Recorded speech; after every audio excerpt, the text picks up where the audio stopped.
สวัสดีผู้ฟังทุกท่านยินดีต้อนรับเข้าสู่ช่องมหัศจรรย์แห่งการมิราเคิลดีดในการดำเนินชีวิตของคุณเราจำเป็นต้องใช้กุศลกรรมสิบในครองตัวในการดำเนินชีวิตประจำวันของเราเพราะถ้าไม่มีกุศลกรรมสิบควบคุมความประพฤติของเราหรือขาดไปข้อใดข้อหนึ่งจะทำให้ชีวิตเราเข้าสู่หนทางแห่งการทำชั่วเพราะกุศลกรรมเป็นหนทางนำพาคนไปสู่สวรรค์ส่วนอกุศลกรรมสิบเป็นหนทางนำคนไปสู่นรกขุมต่างๆ กุศลกรรม10แบ่งออกเป็น3หมวดแต่ละหมวดแบ่งแต่ละข้อมีอานุสงส์ของการปฏิบัติส่วนอกุศลกรรม10ก็เช่นกันแต่ละข้อมีผลกรรมที่ตอบสนองวันนี้จะพูดสั้นๆเกี่ยวกับกุศลกรรม10ดังนี้ 1. กายสุจริต3คือไม่ฆ่าสัตว์ไม่ลักทรัพย์ไม่ประพฤติผิดในกาม 2. วจีสุจริต4คือการ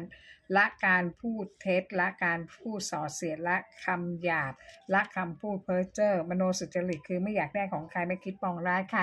มีความเห็นชอบมีหญิงสาวลูกครึ่งคนหนึ่งมีพ่อเป็นต่างชาติแต่ไข่แล้วทิ้งไปถ้าเกิดในสลัม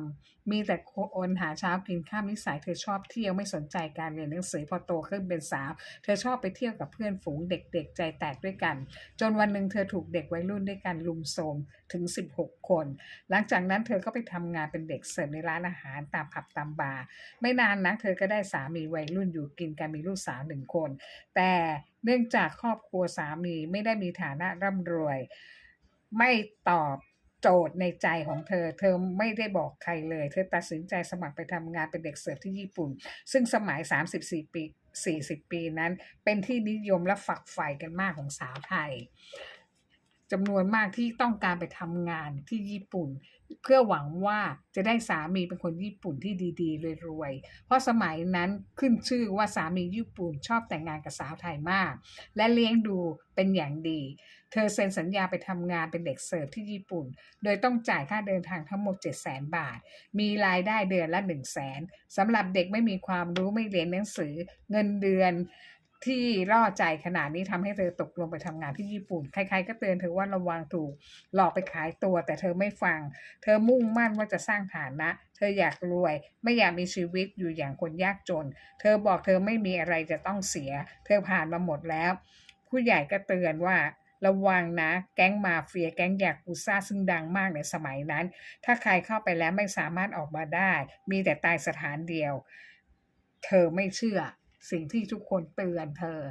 ธอยอมทิ้งลูกและสามีโดยไม่บอกใครเลยแม้แต่คำเดียวเธอโดยขั้นแรกเธอต้องจดทะเบียนสมรสกับชาวญี่ปุ่นที่สถานทูตเมืองไทยก่อนพร้อมกับเซ็นสัญญาใบหย่าและซื้อตั๋วเครื่องบินและวีซ่าจึงดำเนินจึงแก๊งนี้ดำเนินออกค่าใช้จ่ายให้ทั้งหมดเธอต้องไปทำงานที่ญี่ปุ่น6เดือนจึงจะมีอิสระเธอไม่รู้ว่านั่นคือกลไกในการหลอกสาวไทยไปขายตัวที่ญี่ปุ่นในสมัยนั้นดังมากและเธอก็เป็นเหยื่อพอลงจากเครื่องบินผู้ชายพาเธอไปหย่าทันทีที่สถานทูตไทยเธอถูกพาเข้าโรงแรมหรูทันทีในที่นั้นมีหญิงสาวสวยจากทั่วทุกมุมโลกอยู่รวมกันเป็นหลายร้อยคนเธอต้องรับแขกวันละ50 ถึง 100 คนไม่มีวันหยุดมีคนควบคุมเธอไปส่งให้แขกที่ในโรงแรมหรือตามที่นัดหมายต่างๆเธอไม่สามารถเล็ดลอดหนีไปไหนได้เลยเธอทนทำงานเช่นนี้โดยหวังว่าพอครบ6เดือนเธอจะได้เป็นอิสระทันทีและถ้าผู้หญิงที่มาใหม่ไม่ยอมขายบริการจะถูกซ้อมจนตายหรือไม่ก็ถูกนำพาไปโยนทิ้งเหวที่ญี่ปุ่นตายฟรีๆโดยไม่สามารถสืบหาได้ว่าเป็นศพใครมาจากไหนเธอเห็นเพื่อนของเธอหลายคนที่ไม่ยอมขายบริการถูกแก๊งมาเฟียนี้พาไปโยนทิ้งเหวตายไป10 กว่าคนเธอกลัวมากชีวิตไม่ได้สวยหรูอย่างที่ได้ยินมาเลยเธอสวดมนต์ภาวนาให้เธอเจอผู้ชายญี่ปุ่นที่ใจดีมาช่วยพาเธอออกจากนรกแห่งนี้พอครบ6เดือนเธอไปทวงสัญญากับหัวหน้าแก๊งที่ควบคุมผู้หญิงมันจึงพาเธอไปโยนทิ้งเหวแต่โชคดีของเธอที่มีผู้ชายญี่ปุ่นมาช่วยเธอไว้และจ่ายเงินซื้อตัวเธอมาด้วยเงิน300,000 บาทเธอก็อยู่กินกับชาวญี่ปุ่นทันทีช่วยชีวิตเธอมีลูกชายกับเขา1 คนอยู่ด้วยกันได้3 ปีสามีญี่ปุ่นก็ถูกรถชนตาย เธอต้องรับจ้างทำงานตามสมาคมแม่บ้านต่างๆเพื่อเลี้ยงตัวเองและลูกชายของเธอนายจ้างก็ดีใจหายเอาลูกชายไปเลี้ยงให้ในที่ทำงานด้วยไม่นานนักก็มีชายญี่ปุ่นเป็นหนุ่มโสดเป็นวิศวกรก่อสร้างควบคุมงานก่อสร้างมีฐานะพอสมควรเขาอยู่กับแม่2 คนเป็นโสดยังไม่ได้แต่งงานเพราะเนื่องจากเขาต้องการสร้างฐานะก็ให้มั่นคงก่อนเขามาแต่งงานกับเธอทำหน้าที่ดูแลแม่สามีอย่างดีเป็นแม่บ้านแม่เรือนดูแลลูกชายจากสามีเก่าและลูกสาวอีกคนหนึ่งจากสามีใหม่สามีญี่ปุ่นเป็นคนที่ใจดีมากไม่รังเกียจลูกชายของเธอเลยเขารักเหมือนรักลูกของตัวเองส่งเสียเลี้ยงดูอย่างดีอยู่กันเป็นครอบครัวที่มีความสุขมากเธอและสามีอยู่กันมา20 ปีพอแม่สามีตายด้วยโรคชราสามีญี่ปุ่นรักเธอมากเธอชวนให้สามีญี่ปุ่นมาซื้อบ้านที่เมืองไทยและใช้ชีวิตบ้านปลายเกษียณที่เมืองไทยเพื่อนสามีเตือนว่าอย่าไว้ใจหญิงไทยอยู่เมืองญี่ปุ่นน่ะดีแล้วถ้ามาอยู่เมืองไทยเธอจะเปลี่ยนเป็นคนละคนและจะทรยศหักหลังจะลำบากตอนแก่แต่เขาก็ไม่เชื่อ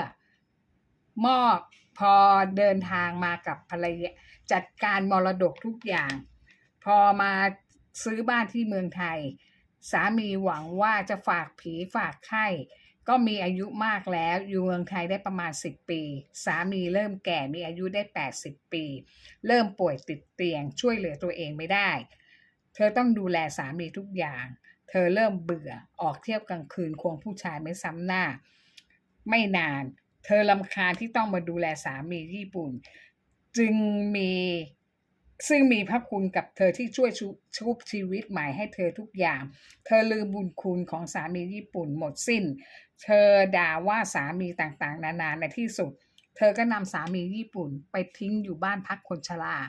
และตัวเธอก็ไปมีสามีคนไทยใหม่ที่ทำงานเป็นกรรมกรก่อสร้างอยู่ด้วยกันไม่นานสามีคนไทยก็ทิ้งไปทั้งที่เธอเป็นคนจ่ายค่าใช้จ่ายทุกอย่างไม่ได้เงินจากสามีคนไทยเลยสามีญี่ปุ่นที่เธอมีเงินใช้ทุกวันนี้ก็ได้เงินจากสามีญี่ปุ่นที่ได้จากเงินเกษียณการทำงานเดือนละ100,000ลูก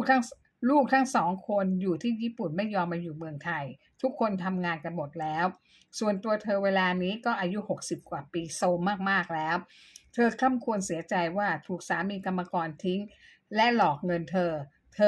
ยังไม่มีจิตสำนึกอีกเธอทำกับผู้มีพระคุณกรรมตอบสนองเธอเร็วมากลูกก็ไม่ยอมติดต่อมาหาเธออีกเลยที่เธอทำกับพ่อของเขาแบบนี้แต่คนญี่ปุ่นเพื่อนเขารู้ข่าวเตรียมตัวช่วยเหลือซึ่งกันและกันเนี่ยรอให้เขาพักฟื้นพอช่วยเหลือตัวเองได้เพราะตอนนี้ในขณะที่เขาอยู่บ้านพักคนชราเขาก็พยายามช่วยเหลือตัวเองพยายามจากที่เดินไม่ได้ก็พยายามค่อยๆเดินได้เพื่อเพื่อนเขาจะลงขันกันช่วยเขาพากลับไปประเทศญี่ปุ่นสวัสดีค่ะ